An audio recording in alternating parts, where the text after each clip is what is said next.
Hi everybody, this is Peter Schiff.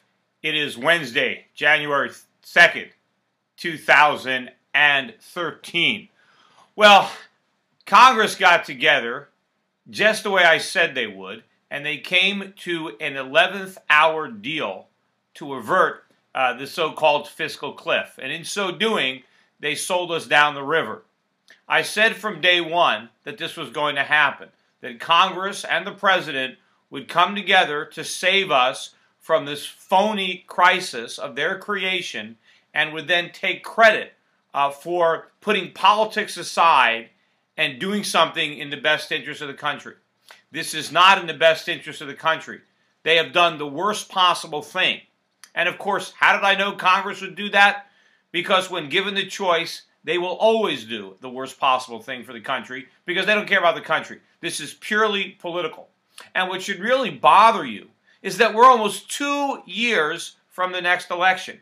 Yet the only thing on the minds of our leaders is how to get reelected.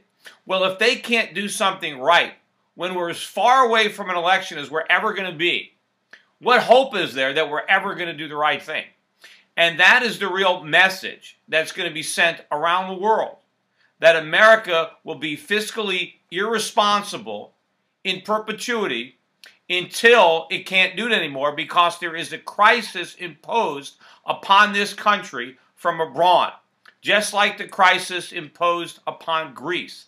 And that day of reckoning is coming. That's a fiscal cliff that we can't avoid with legislation. We're going to have to deal with it, and it's going to be far more ominous than what they think we avoided. In fact, if you remember when S&P downgraded U.S. Treasuries, Moody's didn't do it. And if I recall, the reason that Moody's gave for not downgrading us was that we had come to a deal. We had agreed on future spending cuts that were going to kick in right now. Or, they were supposed to kick in January 1st. Now, back then, I said those spending cuts will never happen, that those deficit reductions will never kick in. Back then, I knew what Moody's didn't know or didn't have the guts to admit was that our politicians were all talk and no action. The only reason those spending cuts were there was because they didn't actually happen. It was a promise for the future that they knew they were going to break. And of course, I was right again about that because as soon as we came to the point where those cuts were going to kick in, Congress canceled them. So if Moody's has any integrity, which of course they probably don't, so it's not really an if, but if they did, well, then they would have to downgrade the U.S. Treasury debt right now. But even if they don't have the integrity to do it, the world will downgrade U.S. debt because the world is going to appreciate this situation, that we will never come to terms with our deficit. In fact, when you hear the president talking in Congress about this deal, somehow they talk about being responsible about the debt. This deal blows a hole in an already enormous deficit. I mean, think about the situation of a family where, let's say, you're running a personal deficit. You got a job, but you're spending a lot more than you're earning. You've been living off of credit cards, but you have this big problem because your revenues exceed your income. What do? Well, you got two choices. You got to cut back on your spending or get a second job so you have more revenue, but you got to bring your personal finances into line. But what did we do? Well, in my example, it's like the guy decides to buy a new car and then quit his job. I mean, he does everything backwards. How can we have tax cuts for anybody when we have a huge deficit? In fact, if you listen to what the president said and Congress, they saved Americans, middle class. Of course, that's what they care about. That's where the votes are. They claim that they saved the middle class from the pain of a tax hike. They didn't save the middle class from anything. The pain is still going to be there. Whether they realize it or not, the pain is coming. In fact, it's going to be more excruciating. If the president and Congress want to save Americans from the pain of higher taxes, then they got to cut spending. But this compromise deal, not only does it cancel the cuts, it increases spending. We're increasing spending when we're already broke and have a big deficit. Now, yes, taxes are going up on a small portion of Americans, but overall, taxes are actually going down because the government is canceling tax increases on most people that was already in the budget. Better than 98% of Americans are going to pay lower taxes in 2013 than what they were scheduled to pay. So we got less revenue coming into government. We got more spending. We're going to have bigger deficits. Now, the largest budget deficit we ever had, I think, was in 2009 when it was about 1.4 trillion or so. Now, this year's is supposed to be lower than that. Who knows? But I think before Obama leaves office, maybe way before, maybe early on, we're gonna beat that record. We're gonna have a $1.5 trillion deficit. We may even have a $2 trillion deficit relatively soon, because the tax increases that they have on the rich might actually backfire. You know, a lot of Americans now, myself included, are in the 50% tax bracket. You live out in California, you live in New York, better than 50% of your income is going to the government. Now, what kind of incentive is that? I hear a lot of talk out there about, well, maybe rich people are going to spend a little less because they have the higher taxes. I'm not worried about rich people spending money. I'm worried about their savings and their investment, because that's where these higher taxes come from. The rich are simply going to send money to Washington that they otherwise would have used to grow their own businesses or to invest in helping somebody else grow their business. So what's the result of the entrepreneurs, the investors sending more money to Washington? We have slower economic growth, we produce less, and we create fewer jobs. That's the result of these tax hikes. If we were going to get tax hikes at all, we needed them to hit the middle class. It had to hit consumption. We needed maybe a national sales tax. The truth of the matter is, the president and Congress want to go on peddling a free lunch. They want America to believe that you can have all this government and it doesn't cost anything.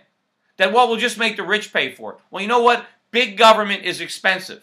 And regardless of what the president and Congress say, Americans are going to feel the pain one way or another. Because the spending doesn't stop. The government is spending a tremendous amount of money, and the middle class are going to have to foot the bill. Now, how? Right? The president and Congress say, well, we're not going to raise your income taxes. Well, then how are we going to pay for all this government? Because government's getting more expensive. It's not the rich. Remember, they might actually pay less taxes. They might not work as hard. They might not invest enough as much. What's going to happen? Inflation. The inflation tax is going to hit every American. You know, they took entitlements off the table, right? We're not going to make any cuts to Social Security. We're not going to make any cuts to Medicare. They're taking a meat hook to those programs because they're going to reduce the value of the money that Social Security recipients get, that Medicare recipients get. They're going to destroy the value of everybody's paycheck. So in other words, they're not going to take more taxes out of your pay. They're going to take the purchasing power out of your money. So when you cash your paycheck and you go to the supermarket or you go to the grocery store, you're not going to be able to buy very much. And the big increases in prices that are coming, and I don't care what Alan Greenspan says, or Ben Bernanke rather, says, you know, he's actually said he doesn't care. He doesn't care what happens to food prices. He doesn't care what happens to oil prices. But Americans are going to see their standard of living shrink. That's the cliff. We're going over the currency cliff. They threw the dollar over the currency cliff to avoid the fiscal cliff, because we still have to pay for government one way or another. And so what's going to happen is the deficits are going to be bigger than ever, and we're going to have to print money. The Federal Reserve is going to print money and monetize all his debt. Yeah, Ben Bernanke pretends he's not monetizing it, but that's what he's doing. He's taking a debt and he's turning it into money. And when he turns debt into money, he destroys the value of the money that's already out there. He destroys the value of your savings account, of the cash value in your life insurance, of your annuity. He destroys the real purchasing power of pensions, of wages. This is going to hit the middle class, and it's going to hit the middle class hard. These guys are patting themselves on their backs as if they've done a good thing. If they really cared about the middle class, they would shrink government. They would slash government spending and let the middle class off the hook. Instead, they're not doing that. And the real thing that's got to bother you is the politics of it.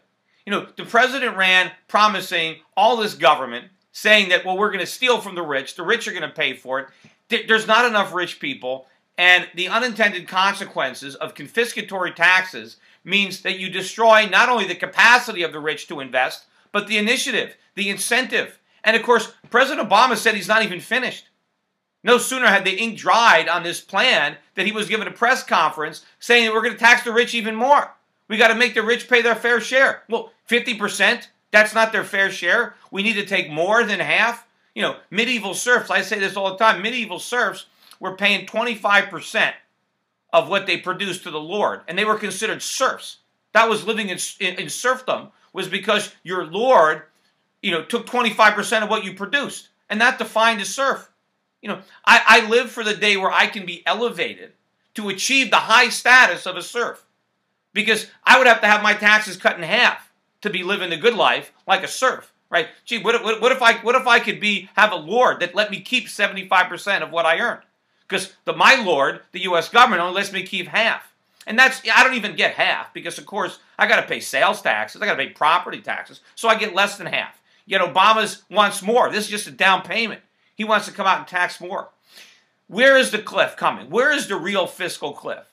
It's when the world recognizes this, right? The world is going to look at this, and they're going to say, wait a minute. America promised future spending cuts, and when the future became the present, we canceled everything that we promised to do, right? We kicked the can down the road, and then when we got to the can, we kicked it again. Now, how dumb is the world going to be? How much money are foreign governments and foreign individuals going to lend Americans when they know that we're never going to pay it back? Yeah, we'll play lip service. We'll talk about cutting the deficit, but we'll never actually do it. There's now a battle now to lift the debt ceiling coming up in a couple of months. The Republicans are going to cave. They're going to raise the debt ceiling. Obama's out there saying we have to raise the debt ceiling because we have to pay our bills. It's the opposite. We want to raise the debt ceiling because we don't want to pay our bills. We want to borrow money instead of paying our bills. The way you pay your bills is you don't raise the debt ceiling and you actually pay the bills. He doesn't want to pay the bills. He wants to hide from the American public the enormity of these bills. Nobody wants to tell the public how much big government costs. Everyone wants to pretend it's free. So we raise the debt ceiling so we keep on borrowing money. But we're not borrowing anything, because the word borrow implies that you're going to pay it back.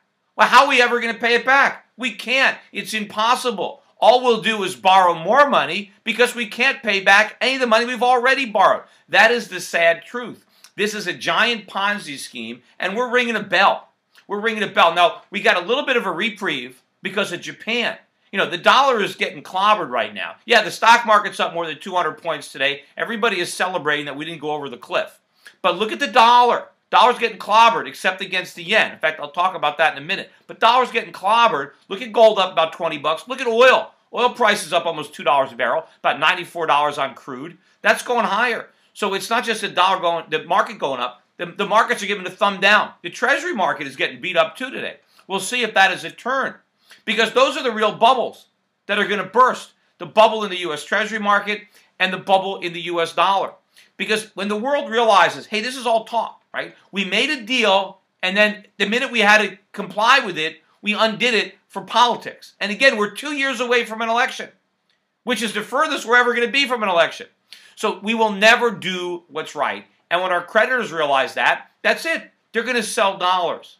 And last year, we got a break because people thought that the problems in Europe were bigger than the problems in America. Well, they thought wrong.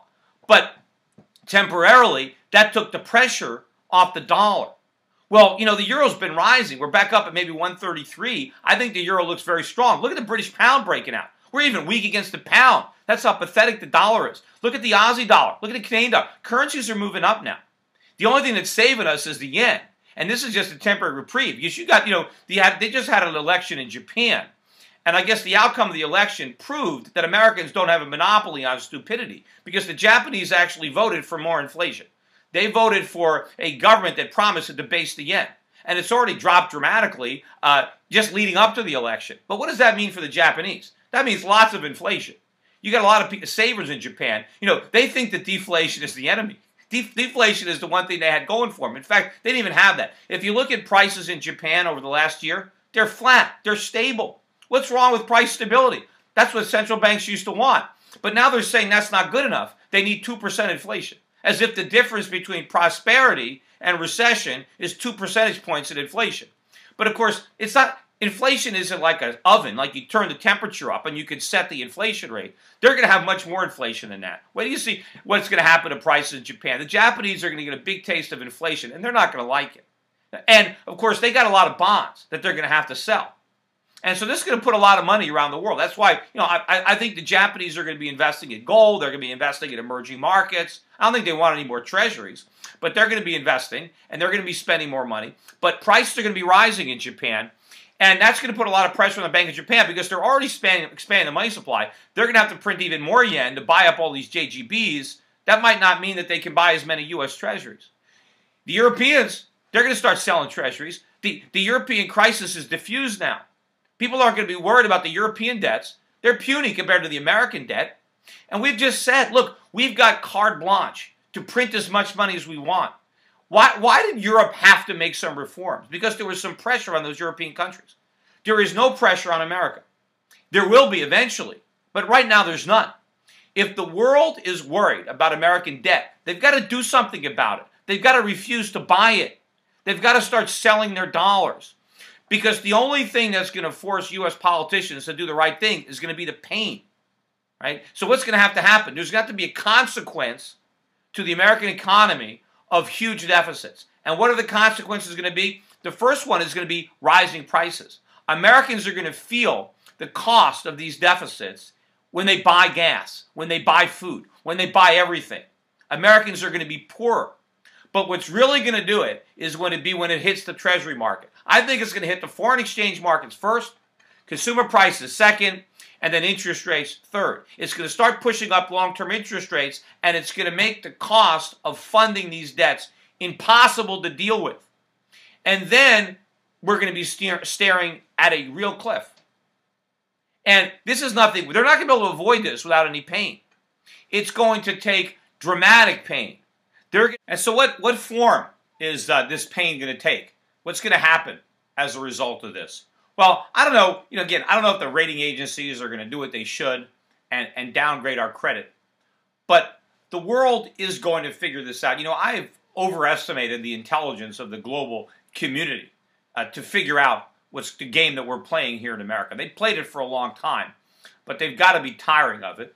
And we're sending this message loud and clear to the world that we're just going to borrow and spend as much money as the world is dumb enough to lend us. And again, they're not lending us anything. They think they're lending. But if we can't pay it back, they're giving. And the world's not that charitable. They don't want to keep giving Americans money so they can keep spending, keep buying things they can't afford, so that our leaders can keep getting reelected by making promises that we can't keep and setting the bill for our profligacy to the rest of the world. So this is going to begin to unravel. And as I said, we've got this debt ceiling debate. We're going to cave. We're going to raise the debt ceiling. That is the irresponsible, reckless thing to do. Despite what the government is going to say, it is not responsible. The responsible thing is don't raise the debt ceiling. But that's not what our leaders are going to do. It's going to be an Orwellian doublespeak. They're going to do the most reckless thing they can do while claiming they're acting responsibly. They're going to claim that they're paying our bills by going deeper into debt. When you pay your bills go away. You don't pay your bills by augmenting them.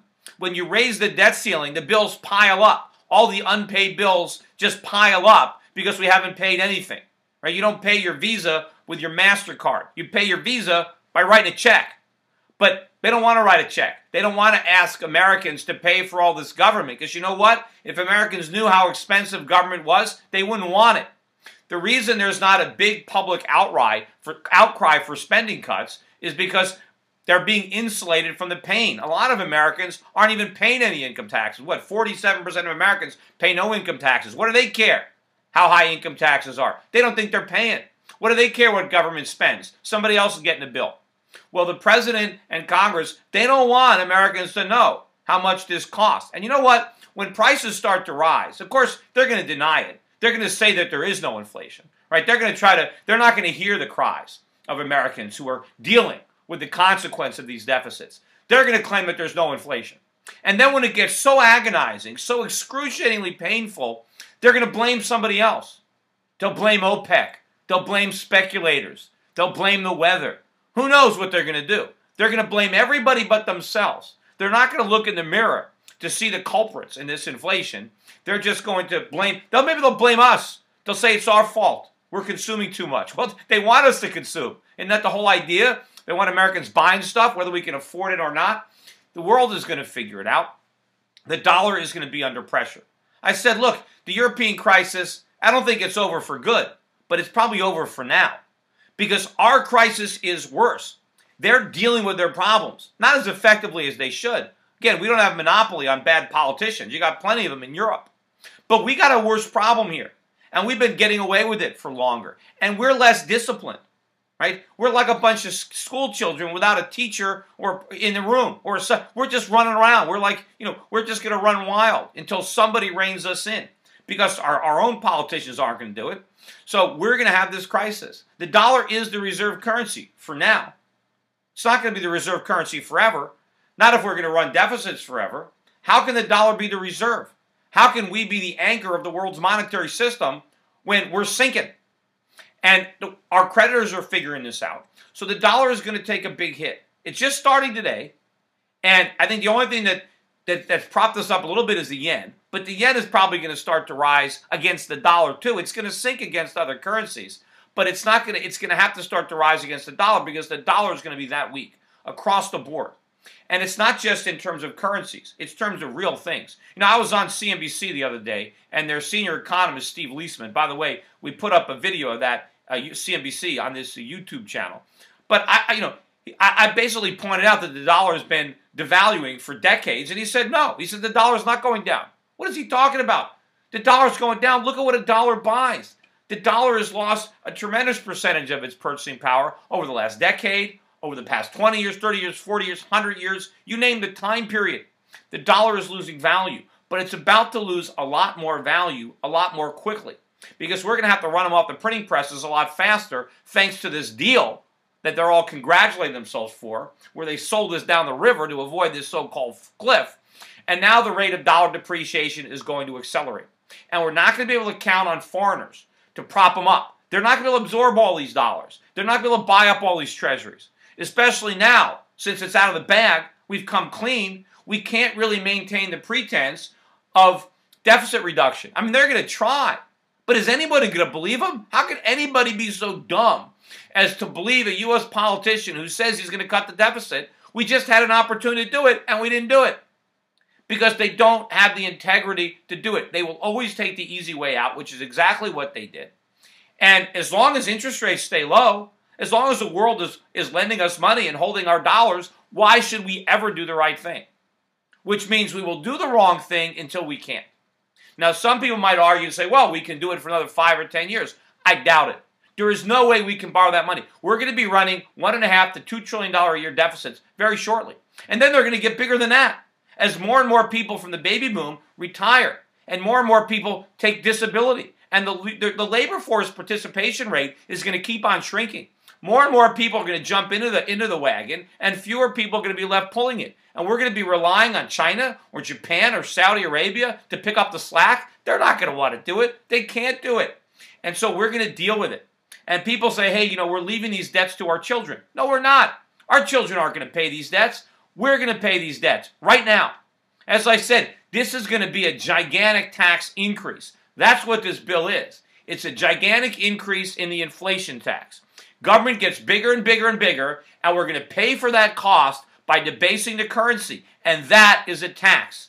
They might want to deny it's a tax, but it's going to feel like a tax. It's going to feel like a very painful tax because it's taxing our purchasing power. Is there a difference if more money comes out of your paycheck or you need more money to buy food, to buy energy? It's going to feel like your taxes went up, right, when everything costs more. But the politicians won't claim responsibility. But eventually there'll be no choice because we will be staring at a currency crisis. This is not going to be just a small decline. This is going to be a precipitous decline as the dollar goes over a currency cliff and takes the bond market with it. And it's not, again, this is not going to happen years and years down the road. This is going to happen soon. This is a bigger crisis than 2008. In fact, 2008 is going to look like roaring 20s. Compared to what's going to happen when we go over the real cliff. This is a cliff that they pushed us over when they spared us from this phony cliff. Because again, this fiscal cliff was not the problem. It was a consequence of the problem. It was paying the piper. But the problem was we weren't paying the full bill. The cliff wasn't actually big enough. We needed a bigger fiscal cliff. And it needed to have real government spending cuts. And absent government spending cuts, we have to pay for all the government with higher taxes on the middle class. We didn't have a big enough cliff, but believe me, We're going over the Grand Canyon. We're going over the mother of all cliffs, and they can't save us from us. Anyway, that's it for today. Don't forget, I'm going to be talking about this topic all week on my radio show. We had some problems today, so I couldn't come back. We've been off for over a week for the New Year's holiday. But don't forget, schiffradio.com. You can see the URL up above my shoulder. But schiffradio.com, I do the show normally 10 a.m. to noon Eastern Time. You can listen live or you can listen delayed. And again, don't forget, check out more of these videos on the Schiff Report. Bye for now and Happy New Year.